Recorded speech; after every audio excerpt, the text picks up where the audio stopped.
भगवान वृंदावन का माटी नहीं खाए, भगवान ने व्रत किया, रसास्वादन किया। वृंदावन का रज जो है, रज मतलब मिट्टी, उस मिट्टी का भी महत्व है।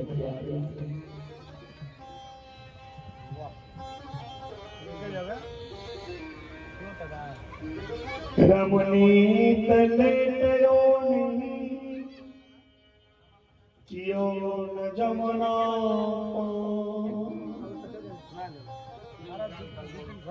रे मन तो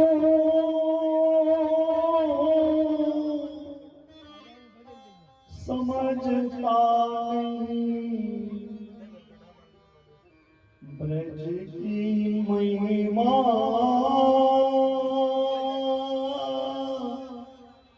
है कितनी महान।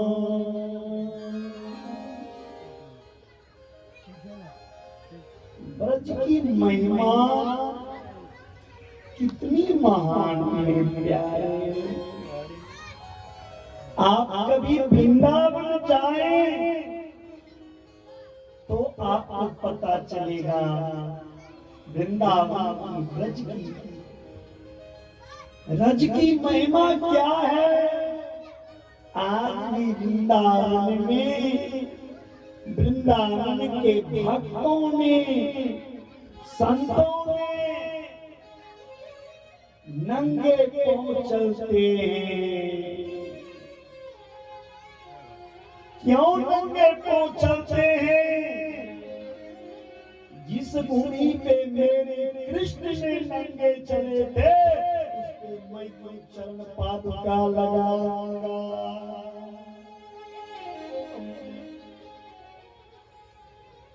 वृंदावन में मेरे कृष्ण नंगे पांव विचरण किए, जूते चप्पल पहन करके भगवान कृष्ण ने वृंदावन में विचरण नहीं किया। और हम लोग कथा में जाते भी है ना, तो जूता चप्पल अपने सीट के नीचे दबा के रखते हैं, कोई चोर ना लेके चले जाए।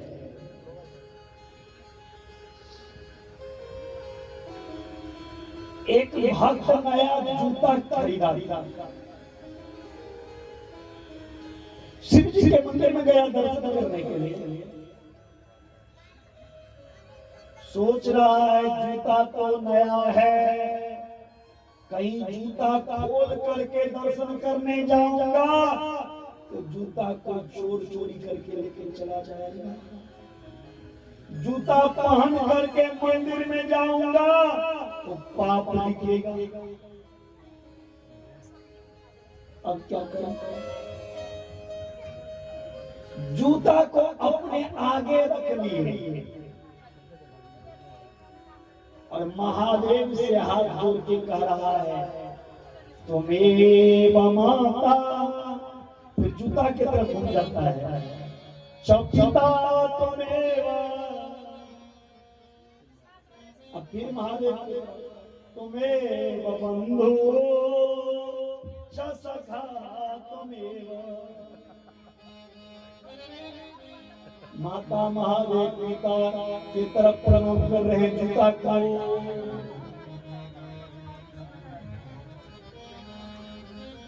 ऐसी जूता वालों की आदत है। वैसे तो भगवान की कथा में मंदिर में जूता पहन के नहीं जाना चाहिए, और लोग जूता चप्पल पहन करके कथा सुनते हैं। अभी नजर फिरा करके देख लो तो कितने चप्पल जूता पहन के कथा सुन रहे हैं। अभी भी उनके पैरों में जूता चप्पल कुर्सी वालों का लगा हुआ है।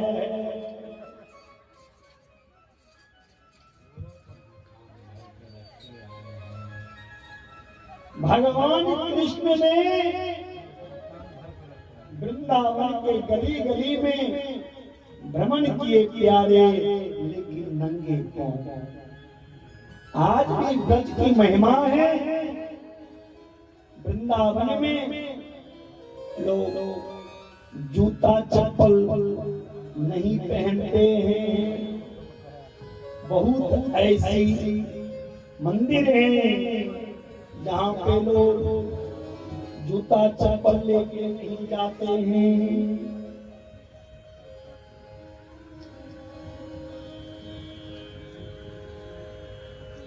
अच्छा, भगवान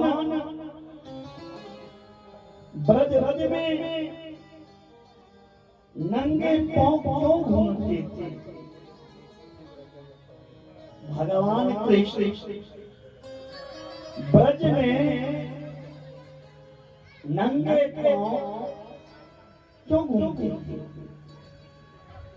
एक दिन जसोदा मैया ने कहा, कन्हैया तो पैरों में कुछ पहनता क्यों नहीं है? लाला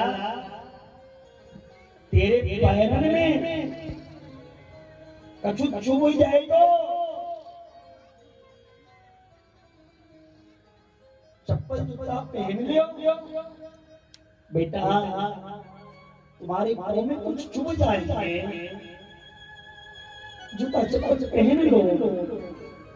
भगवान अपनी मैया से कहता है, मेरी मैया, मेरी मैया सुन, जब मेरी गैया के पैरन में जूता चप्पल नहीं, गाय हमारी मैया है। जब गैया मैया के पैरों में जूता चप्पल नहीं, तो हम उनके बालक हैं। हमारे पांव में क्यों जूते चप्पल?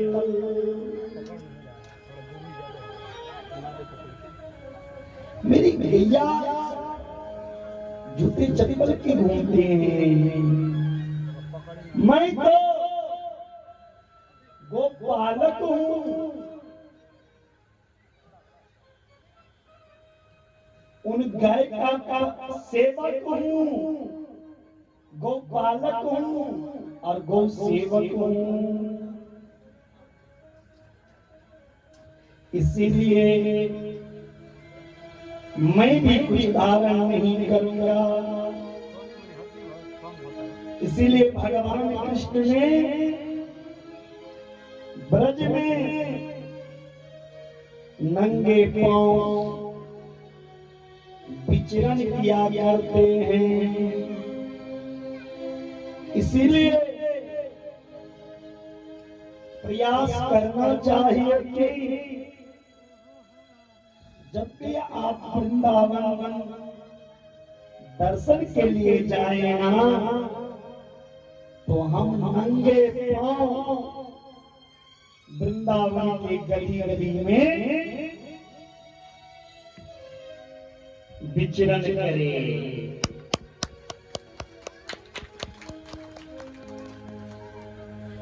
भगवान ने वृंदावन का रज का पान किया, वृंदावन का माटी को खाया। सुखदेव जी महाराज राजा परीक्षित से कहते हैं, हे राजन, हे परीक्षित, ये नंद और जसोदा पूर्व जन्म में कौन थे? नंद जसोदा पूर्व जन्म में द्रोण और धरा नाम के वसु थे। द्रोण और धरा नाम के वसु थे नंद जी और यशोदा पूर्व जन्म में, जिन्होंने घोर तपस्या किया। तपस्या करके भगवान को कहा, हे प्रभु मुझे आपका वात्सल्य सुख को चाहिए। बच्चे का जो सुख है वह मैं आपसे प्राप्त करना चाहता हूँ। बोलिए बाल कृष्ण भगवान की जय। इसीलिए भगवान ने वह द्रोण और धरा की इच्छा अगले जन्म में पूरा किए। उनके घर जाकर के भगवान कृष्ण का लालन पालन हुआ। वही द्रोण और धरा अगले जन्म में नंद बाबा और मैया यशोदा बनी।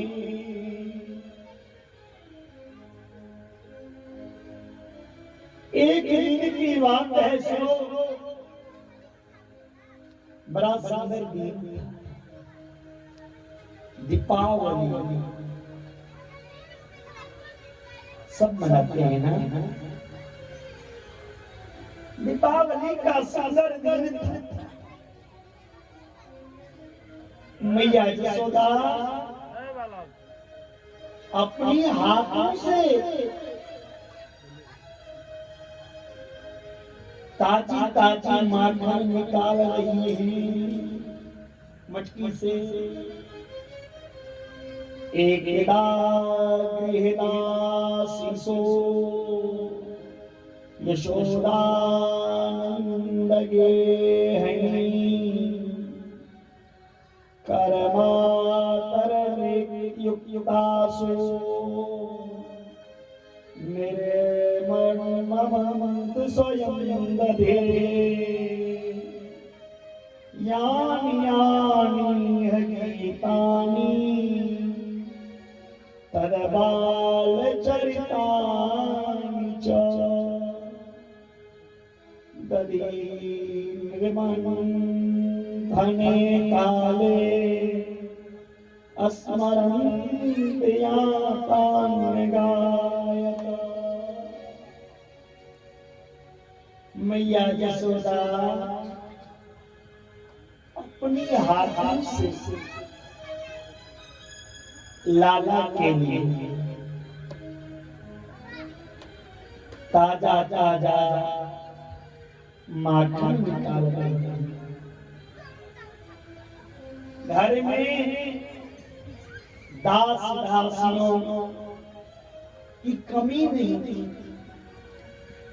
लेकिन मैया फिर भी अपनी हाथों से माखन निकाल रही। हजारों की संख्या में नंद बाबा के यहाँ दास दासी थी, फिर भी मैया यशोदा लाला के लिए अपनी हाथों से भोजन बना। ये दिन बार बार नहीं आता है प्यारे। भगवान को भोजन अपने हाथ से बना के भोग लगाने का अवसर और साधु ब्राह्मण को अपने हाथ से खिलाने का अवसर बार बार नहीं मिलता। इसीलिए लाख तुम्हारे घर में नौकर हो चाकर हो, साधु संत और भगवान का जब घर में आगमन हो अपने हाथ से बना कर बोले वृंदावन बिहारी लाल की जय। नंद बाबा चाहते, यशोदा चाहती तो नौकरानी के हाथ से, दास दासियों के हाथ से लाला के लिए भोजन बनवाती, लेकिन नहीं। अरे मुझे कब ये अवसर मिलेगा तो मेरा लाला, मेरा कन्हैया, मेरा गोविंद मेरे हाथ पाएंगे।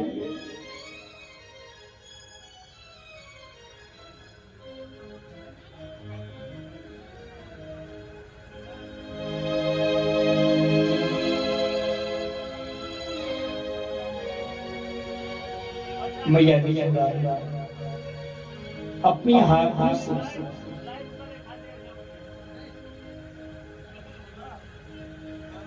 माखन निकाल दिया, लेकिन मानो जसोदा जी हम सबको शिक्षा दे रही हैं। जसोदा जी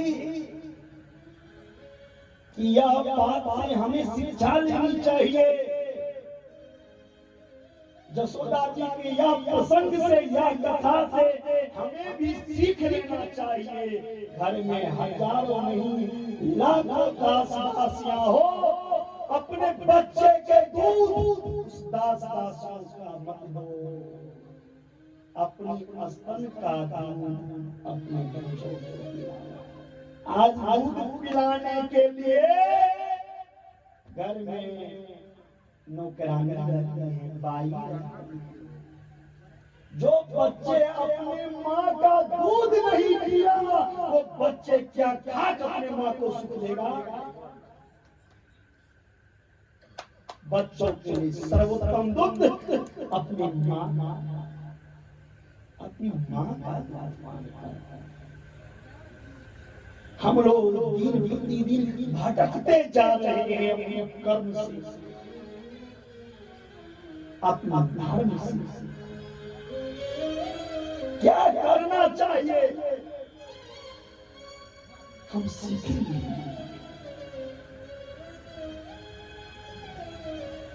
यशोदा जी से सीख मिली। बच्चों का लालन पालन पोषण अपने हाथों से मां को करना चाहिए। यही शिक्षा मैया कौशल्या ने दी। अपने रसोई में जाती है कौशल्या, तो राम अवतार में राम के लिए कौशल्या अपने हाथों से रामायण का दोहा है, पढ़ लेना। आप गई जहां पाक बनावा, रामदूत का यह दोहा है। आप गई जहां पाक बनावा, मैया कौशल्या अपने हाथों से भगवान के लिए पकवान बनावा। अपनी बेटों को तुम अपने हाथों से नहीं खिला सकती हो, अपने पति को नहीं खिला सकती हो, तो तुम्हें रहते संसार में क्या है। ऐसी नारी को धिक्कार है जो नारी अपने पति को सुख न दे, अपने बच्चों को सुख न दे। नारी को कभी घर में रहकर शोभा है, घर में बच्चों का पालन करने में शोभा है। इसीलिए तो शास्त्रों ने कहा नारी का जीवन तपोमय है। जिस तरह साधु संतों ने जंगल में जाकर तपस्या करते हैं, उसी तरह नारी की तपस्या घर में रहकर अपने बच्चों का लालन पालन ही नारी के लिए तपस्या है।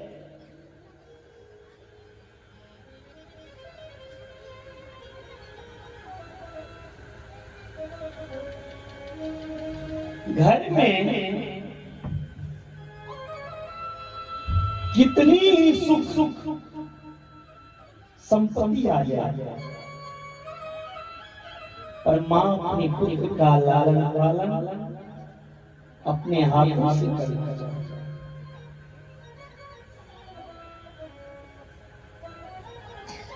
अपने बच्चा को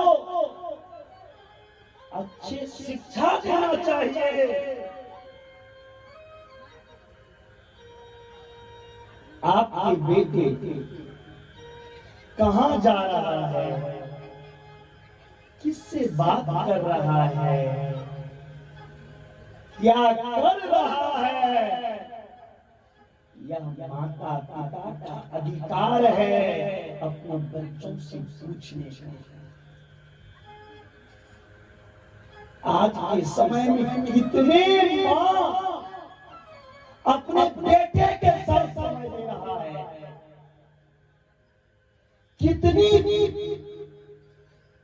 कितने पिता अपने बच्चों को अपने साथ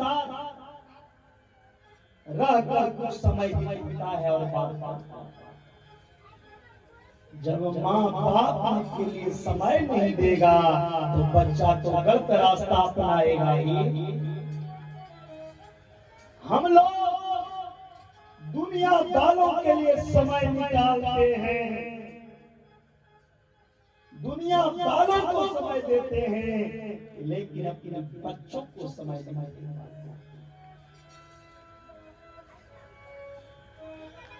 दुनिया वालों के लिए समय निकालने की जरूरत नहीं है प्यारे। मरते वक्त दुनिया वाले तुम्हारे सामने नहीं होगा, तुम्हारे बच्चे ही तुम्हारे सामने होगा। अपने बच्चों को शिक्षा दो, अपने पास रखकर अच्छी शिक्षा दो। लेकिन कलयुग में माँ बाप कौन सी शिक्षा दे रहे हैं अपने बेटे? मेरा बेटा कहां से कमाई के लाएगा, कमाई करेगा? चाहे वो बेटा जुआ में पैसा कमा करके माँ बाप को दे रहा हो, माँ बाप को पैसा करेगा। लेकिन एक बार ये नहीं पूछने वाले हैं बाबा बेटा पैसा लाया तुम्हारे बाइक में जब एक कॉपी था तो दो कॉपी आया कहां से? कहीं तेरा बेटा किसी का चोरी तो नहीं कर लिया?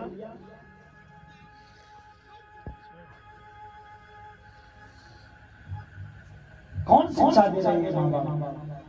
माता पिता बालकन बुलावे, उधर भरे सोही धर्म सिखा। उधर कहा गया पेट को, बच्चा का पेट कैसे आगे जाकर भरे, यह शिक्षा कुछ करके तू अपना पेट भर लेना, चाहे माँ बाप को 5 घंटा ही मारना, लेकिन पेट भरना। अपने बच्चों को सुंदर शिक्षा दो, धर्म से जुड़ा हुआ बात उनको बताओ। लेकिन छुट्टी का दिन आता है ना तो हम लोग जाते हैं घूमने के लिए अपने बच्चों को छोड़कर। रामचरितमानस में यह भी लिखा है, कोई स्त्री को अगर पुत्र हो जाए तो पुत्र रहने से वह स्त्री पुत्रवान नहीं हो जाएगा। पुत्र अगर घर में हो वह आज्ञाकारी ना, दुराचारी हो, अहंकारी हो, शराबी हो, बेस्यागारी हो, ऐसे जन्म देना माता पिता के लिए बेकार हो जाता है।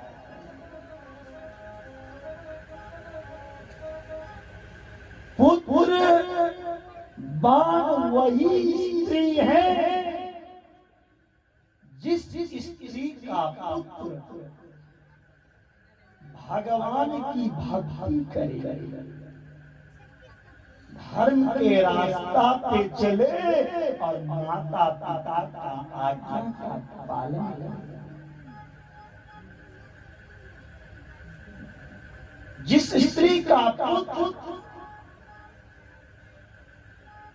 के अंदर भगवान की भक्ति ना हो, माता पिता के प्रति श्रद्धा ना हो, वह स्त्री पुत्र जन्म देने के बाद भी निपुत्र ही कहलाती है। रामायण में लिखा हुआ पुत्रवती युवती जग सोई रघुपति भगति जासु सुत हो। जिनके पुत्र के अंदर भगवान की भक्ति होना वह पुत्रवान, इसीलिए अपने बच्चे को सुंदर शिक्षा दो और अपने बच्चे का लालन पालन अपने हाथों से करो, किसी नौकरानी के द्वारा नहीं, किसी बाई के द्वारा नहीं। माता जसोदा ने अपनी हाथों से लाला के ताए लाला के लिए ताजी ताजी माखन निकाल रहे हैं।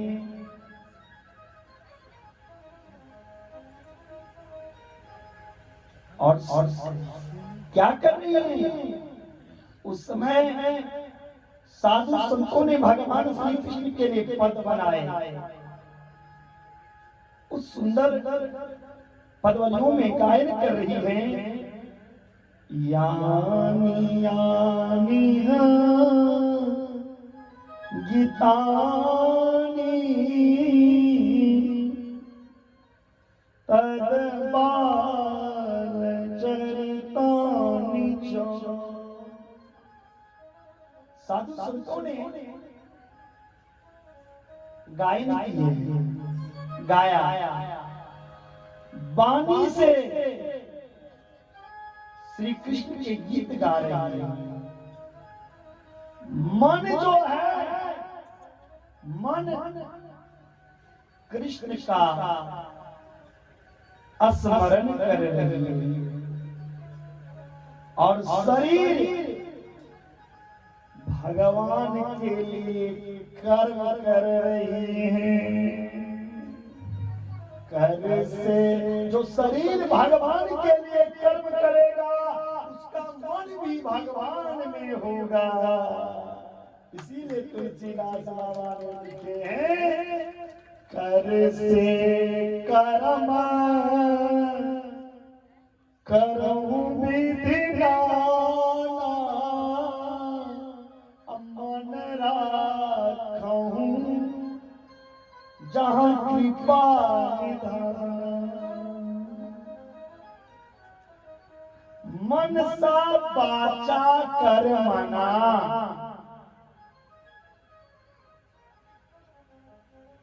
मन वचन कर्म के द्वारा उस प्रभु का स्मरण करो, अब प्रभु में समर्पित हो जाओ। तो भगवान निष्काम थे, पूर्ण काम थे, आज अस्तनय काम हो गया। परमात्मा तो परिपूर्ण है,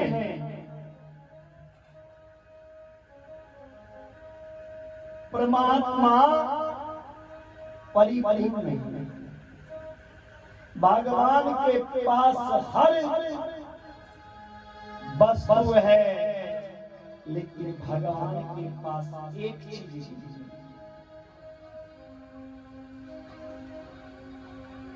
हर चीज है भगवान के पास, लेकिन भगवान के पास मन नहीं।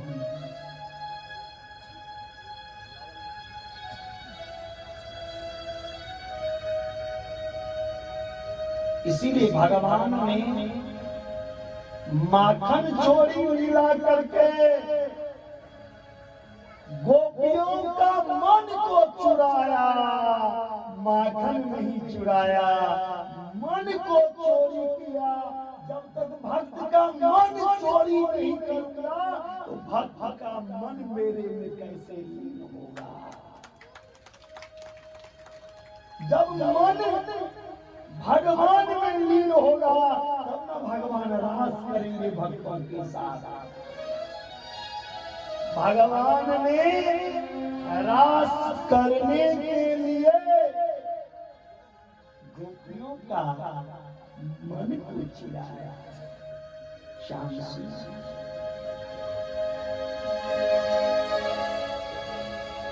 पर भक्तों के कामना अनुसार भगवान साकाम थे हो जाते हैं। भगवान आए तो मैया ने हाथ तेरी साधना पूर्ण हो गई, मैं तेरे पास आ गया। कन्हैया ने देखा मैया जसोदा माखन माथ रही है। कन्हैया ने रोते रोते मैया जसोदा के पास आया। मैया, अरे मैया, वही भूख लगलो है, हमारा भूख लगा। अरे मैया, मोए भूख लगी है, नेक माखन दियो, हमरा माखन दे। मैया दधी को मंथन छोड़ा और कन्हैया को गोदी में लेकर अपना छाती का दूध पान कराने लगी। लाला दूध पान कराने। थोड़ी देर बाद कन्हैया ने कहा, मैया एक बात कहूं तुमको, दूध ज्यादा प्यारो लागे कि दूध प्यारो लागे? अरे मैया, आज हम तुमसे कुछ कहना चाहते हैं। तुम्हें दूध प्यारा लगती है या पुत्र प्यारा? मैया बोली कन्हैया, लाला कैसी बात करता है तुम? अरे बेटा, मोहे तो दूध प्यारो लगे, दूध नाई, हम तो पुत्र प्यारा लगता है, दूध नहीं।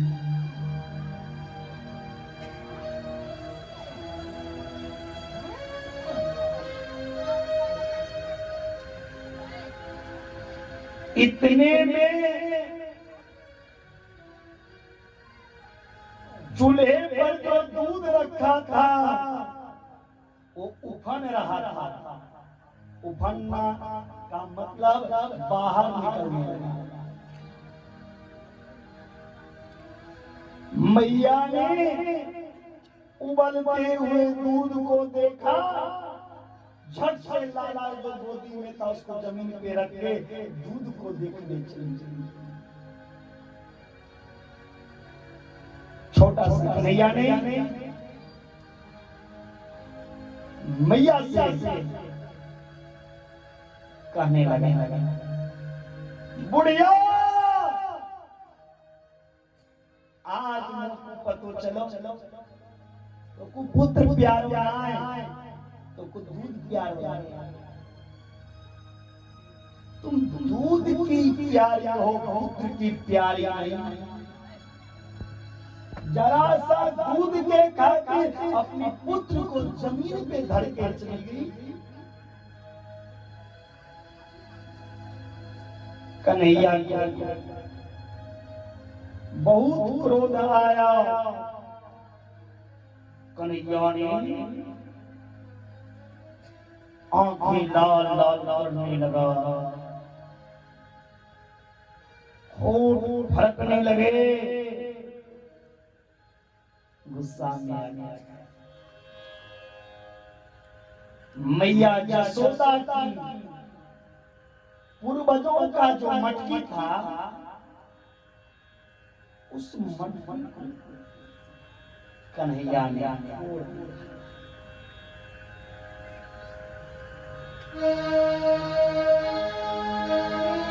कन्हैया ने सोचा, मैंने तो पत्थर इसलिए मारी, मटकी में कौन सा आवाज देगा। अब तो मटकी फूट गई, अब तो मैया मुझे मारे। अब मैं क्या करूं? कन्हैया ने मुंह में से थूक निकाल कर कन्हैया ने अपनी आंखों में लगा और झूठ मूठ का रोना शुरू कर दिया।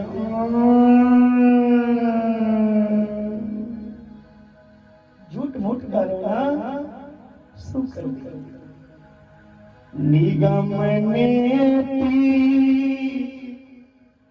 शिव अंत न पापा, ताई धर जननी हरिदा।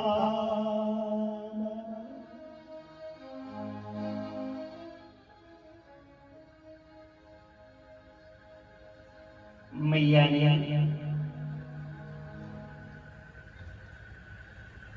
लाला लाला समझकर आजा आजा आजा।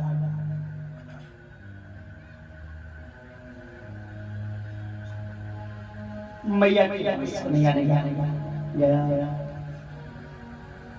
मैया लाला तुम दूध छोड़, तुम माखन छोड़, दूध से भी सुंदर, अब माखन से भी कोमल। बस बस दिखाओ, नहीं ऊपर देखो क्या है। ऊपर हाथ करके जसोदा दिखा रही है, ऊपर में क्या है? चंदा मामा। अब भगवान अरे भैया हमें चंदा लाई दो। सूरदास के संतों के भाव में है,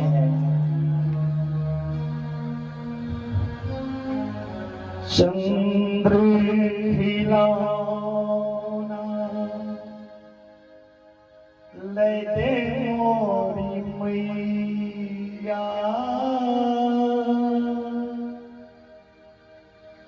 चंद्र खिलौना,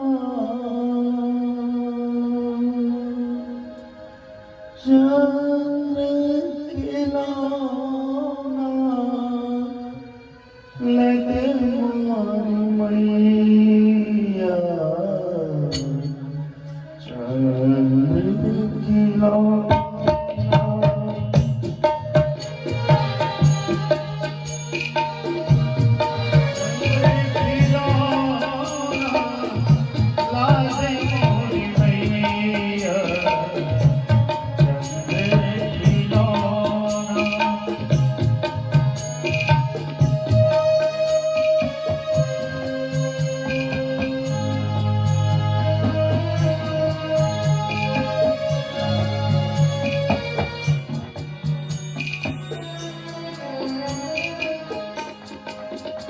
चंद्र खिलौना,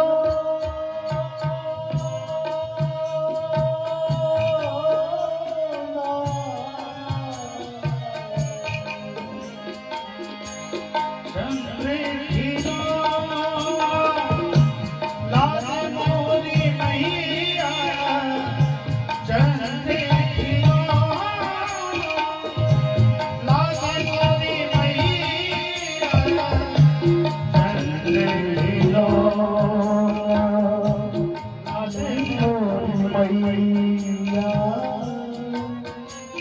चंद्र खिलौना लगे मोरी मैया चंद्र खिलौना लगे मोरी मैया चंद्र खिलौना लगे मोरी मैया चंद्र खिलौना चंद्र खिलौना चंद्र खिलौना।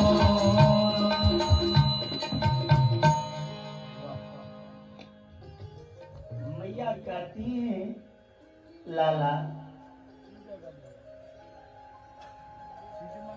माखन पहले मैं मत लेता हूं, फिर चंद्र खिलौना ला दूंगा।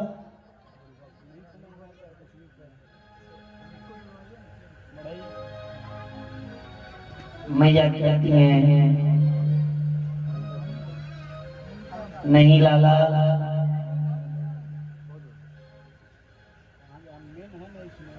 पहले माखन मत लेने दो, फिर चंद खिलौना ला देंगे। भगवान ने बहुत जिद करने लगे।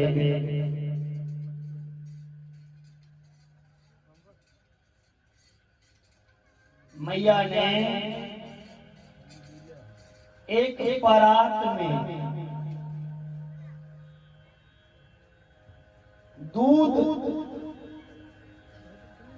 छोड़ करके बीच आंगन में परात रख के उस परात में जल धर दिए। जैसे ही जल धरा उसमें चांद का चिन्ह आ गया।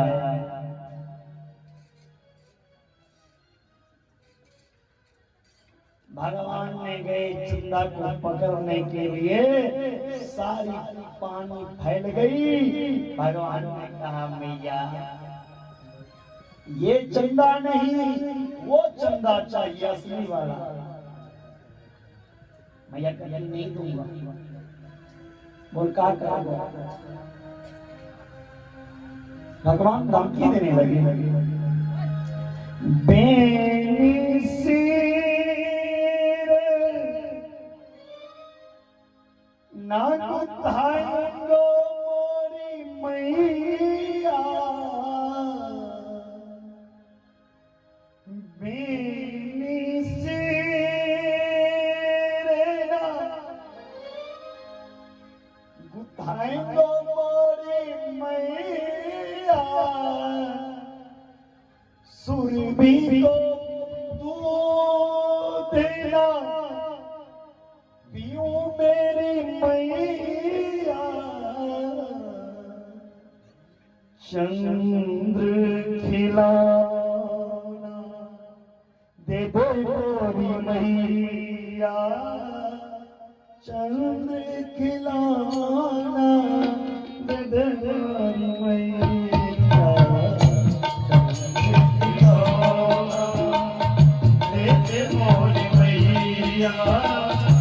चंद्र खिलौना दे दो मोरी मैया,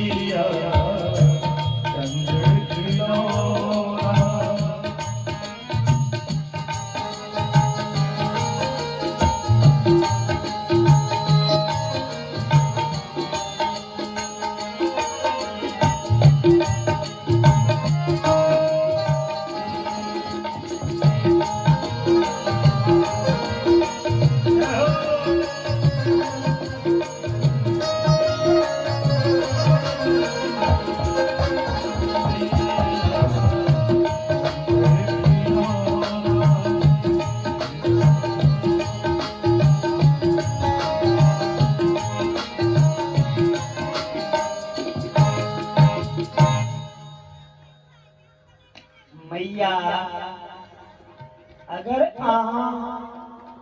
हमारा चंदा नहीं देवना सुरभि जाके दूध कहियो ने पी।